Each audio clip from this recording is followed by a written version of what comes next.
जिस देश में 80 करोड़ लोगों को 5 किलो राशन के लिए कतारों में लगना पड़ता हो, उस देश में यह सरकार 12 लाख तक के टैक्स न लेने के लिए अपनी पीठ थपथपा रही है। बहुत कम बोलने वाले डॉक्टर मनमोहन सिंह ने बहुत ज्यादा बोलने वाले प्रधानमंत्री जी को जब देश की बागडोर सौंपी थी तो $1.58 का था, आज 85 से 87 के बीच में झूल रहा है।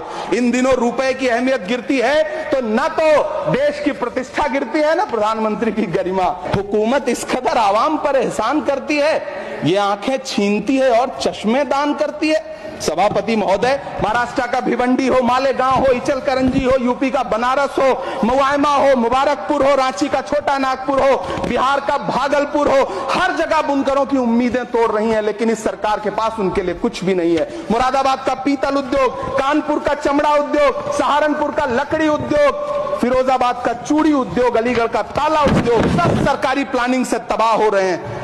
इन तमाम के बीच सरकारी सपोर्ट से बस एक उद्योग फल फूल रहा है, नोएडा का नफरत उद्योग। मैं प्रधानमंत्री जी से कहना चाहता हूं कि आप ही ने 1 मार्च 2018 को किंग अब्दुल्ला को, जॉर्डन के किंग अब्दुल्ला को मेहमान बना करके इसी दिल्ली में एक कॉन्फ्रेंस में कहा था कि मैं मुसलमानों के एक हाथ में कंप्यूटर और दूसरे हाथ में कुरान देना चाहता हूं।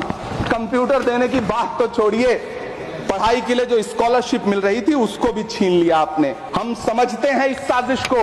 आप माइनॉरिटी मिनिस्ट्री का बजट काटते काटते एक दिन मिनिस्ट्री को ही बंद कर देना चाहते हैं। वो जहर देता तो सबकी नजर में आ जाता, सो ये किया कि हमें वक्त पर दवाएं न दी। अलीगढ़ मुस्लिम विश्वविद्यालय का किशनगंज सेंटर बजट के अभाव में दम तोड़ता जा रहा है। आखिर कौन सी नफरत है?